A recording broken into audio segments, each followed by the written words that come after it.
What is your family's reaction to your success? Oh, they all quit their jobs when they found out I was making $20 million a year. It's my, we rich! I was like, no, I'm rich!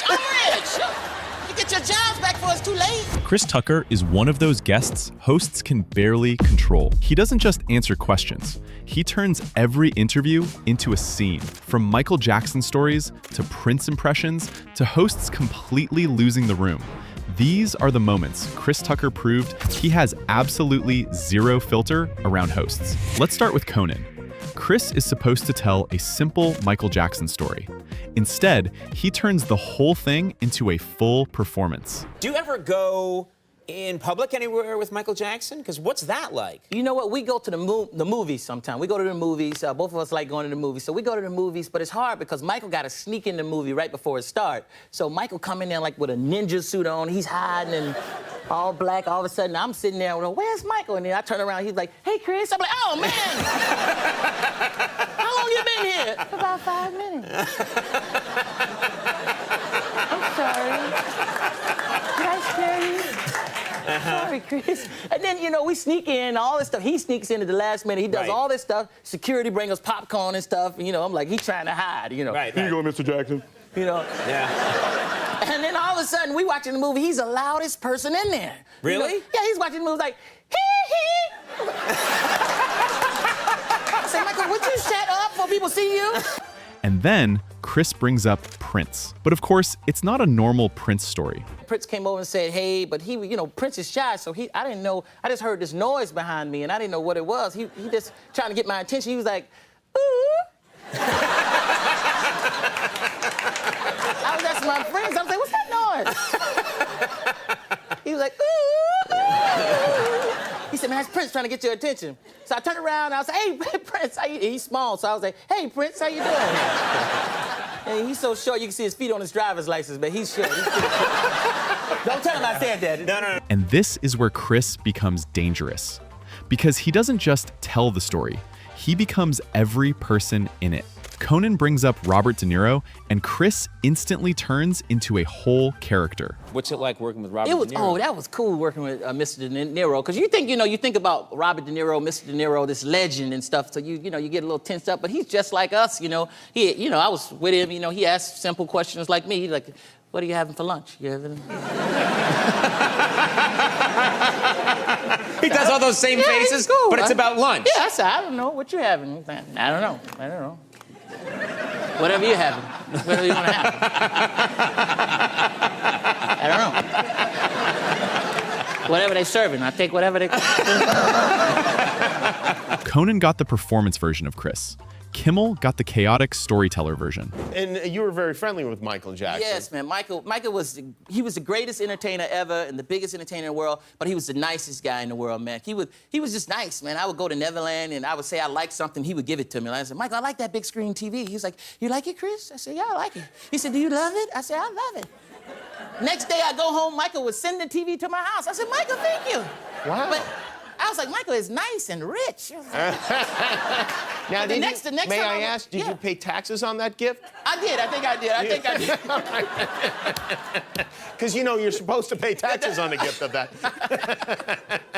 Yeah. I just opened up another can of worms. Yeah. I know, man. Come on, sorry. Jimmy. I thought we was cool, man. I'm going to give you this picture in exchange for Thank that. you. Yeah. Thank you. This you won't have to pay anything for. Retail value is not much. Thank you, man. On Kimmel, Chris explains how Jackie Chan kept bringing him gifts on set, which sounds thoughtful at first, until Chris realizes Jackie might not have been paying for any of them. Jackie is the nicest guy in the whole wide world. I want to let y'all know. That's why those movies were so good, because Jackie was so nice and I was so comfortable.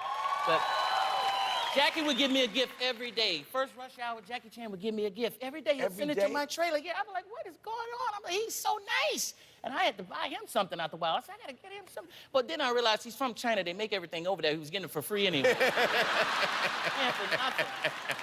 Wow. I almost went broke trying to keep up with him. And somehow, every story sounds fake, until another celebrity basically confirms that Chris really does know everybody.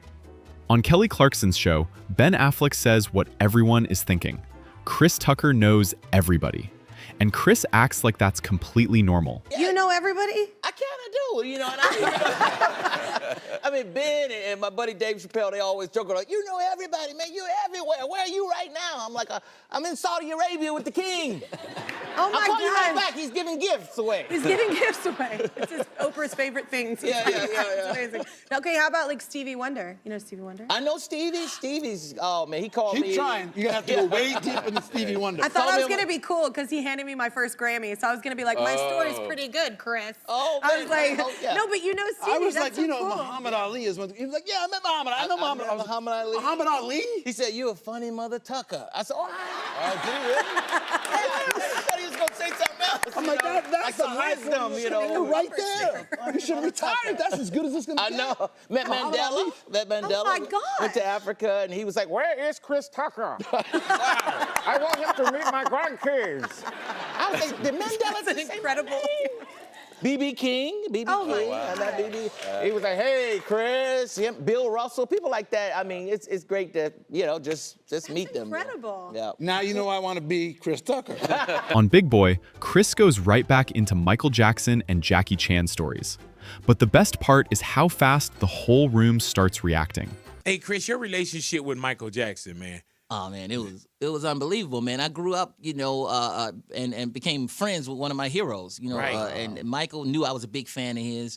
You know, in all my movies, you can see I did something of Michael. Yeah, 'cause man. he just was a big part of everybody's life, and he was the nicest person, man. You know ever, what I man. always He was tell great. people about Michael Jackson also, man, is Michael laughed off of things that I didn't think he should be laughing at. Yeah. You know what I'm Michael saying? had a great sense of humor, man. He used to talk about me because I had a little country accent because I'm from Georgia, and he would like, crur. Yeah. And I'm like, Michael, you trying to talk about me, man? He would like make jokes and So he stuff. would call you crur? Yeah, he would like, crur. I said, man, you trying to make a joke, ain't you? Hey, man, did he really enjoy that 50 Cent in the club Yeah. record? Oh, he did. Oh man, we was rolling in the car one time, and Michael played it over and over and over because he liked the beat. It was a cold-blooded beat, Right. And he was dancing and everything. I was like, this is Michael Jackson in the back seat getting down. Boom, boom. He was jamming, man. And podcasts might be even worse. Because when Chris gets comfortable, the interview turns into a full reenactment. You had to go to Beijing to see him? Man, Don't I he went got a all the place way right over here? No, he's in Beijing, man. I went all the way over there. He's like, "What are you doing over here?" I said, "I came to see you, man. Come over here. You're the only person I know in Beijing." Like, what I'm doing over here? He said, "Oh, I'm sorry. Like you just happen to be walking Yeah, down the he- street in Beijing Yeah. and running into him. He's so busy. I said, "We better do something too." With T.I., Chris doesn't just talk about Michael Jackson. He starts replaying the memory like he's back in the room. Mike was on your head for a minute, wasn't he? Man, you know what? It's just, of course, you know, growing up, Michael Jackson was like untouchable. He was there. You're like, Sure. you know, you can't meet him. You ain't gonna see him. You might get tickets to the concert. You might not if he I comes seen to him Atlanta. float past me in a casino. Yeah, you He did. wasn't walking. He was He was floating just like floating, yeah, there was a man holding him by this elbow, another man holding him by this elbow, and he was floating through the slot machines at the That's casino. how he was, man. I He mean, was- very like whimsical. He was really like moving like a Spike Yeah. Lee movie. Like, you know, you could tell he wasn't walking. He just floated right past. And I'm like, did Michael Jackson just float past us? But how did that relationship build, though? Oh, you know what? I think well, of course, I was a fan of his, you know, Sure. because like everybody in the whole is wide it? world. And I think he was introduced to me by maybe one of his little nephews or something. Okay. Said, "Watch this. He talking about you, Uncle." And Michael probably said, "Oh, he's funny. He's funny. Oh, he's good." So he knew of me, I think, that way. I think one of his nephews told me that he showed Michael Fridays. Right. And in every movie, you might see me do a Michael Jackson movie or something. I think it's just Kendrick's spirit or something, but his energy, You man. do Michael Jackson almost better than Michael Jackson. Man, it's something there, man. Because when I hear that song, when I hear that music, I'm dancing. When Michael's come on, any music, I'm dancing. So it was a blessing, man, to be able to be a fan and then grow up and to befriend him and man, it was just a blessing. You know, like stuff like that. Like I say, stuff that you can't plan, man. And Right. just God opened up doors, you know. But while Jackie was getting treated like royalty, Chris had a different problem. People kept thinking he was Kobe Bryant, which is somehow flattering and disrespectful at the same time. Oh man, Hong Kong. I was the only black person in Hong Kong. I was looking for black people. I said, "Where are the black people at?" No black people. No. They thought I was Kobe Bryant, man. They didn't know who I was. Really, Kobe Bryant? Like Kobe, sign my autograph, Kobe. We love you. Where's Shaq? I was running, man, and I was over there. I got arrested in Hong Kong. You got arrested for what? Because they thought I was a spy. Because They thought I had got off the spy plane. Really? I was over there the same time the spy plane was over there. So they arrested me, questioned me. I said, man, I'm not no spy. It's crazy. It was crazy over there, man. In that same interview, Chris talks about meeting Jackie Chan for the first time on the Rush Hour set. And right away, there was one problem.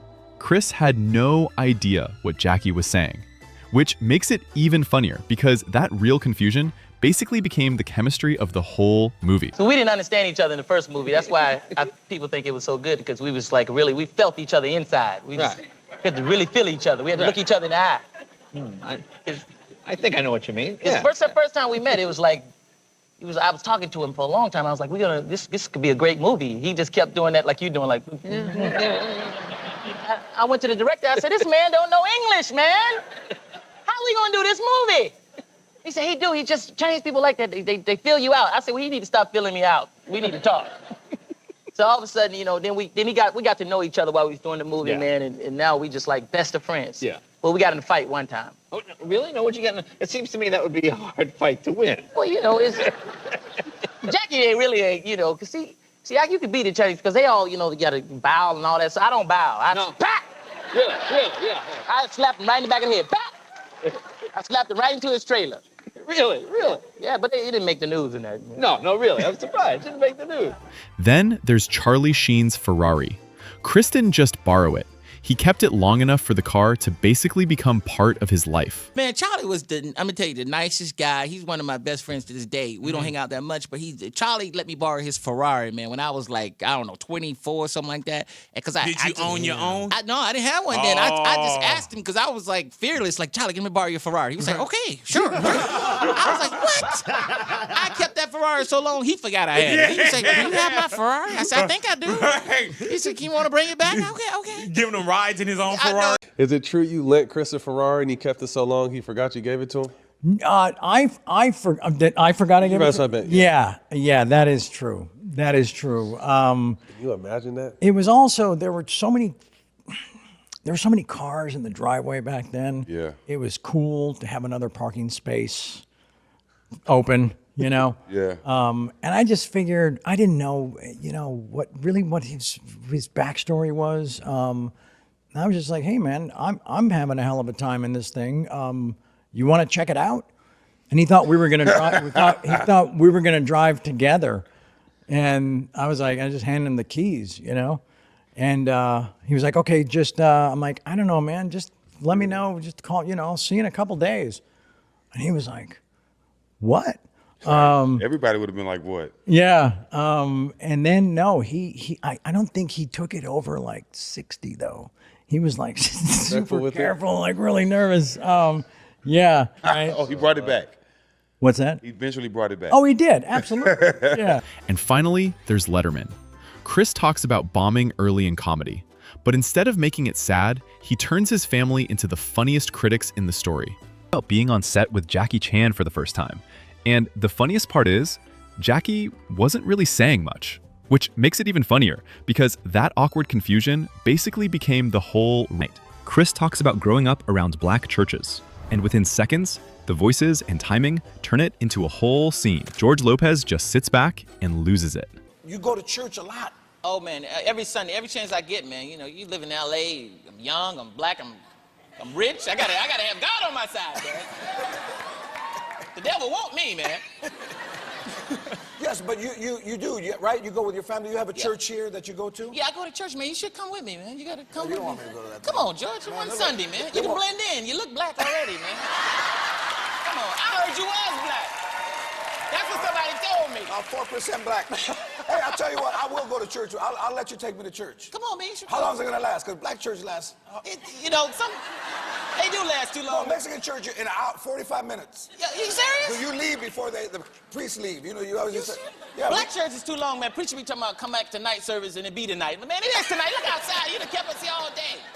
Only bad thing when you're a celebrity and they know how much money you make, when they take up offering, everybody look at me. Be like, You make $20 million a movie, you can pay the church off. I'm like, man, come on. That's why people love watching Chris Tucker in interviews. He doesn't try too hard. He just tells a story, starts acting it out, and suddenly everybody in the room is laughing. Whether it's Michael Jackson, Jackie Chan, Prince, or even his own family, Chris makes every moment feel like a scene from a movie. Which moment made you laugh the most? Drop it in the comments. And if you enjoyed this, hit like, subscribe, and I'll see you in the next one.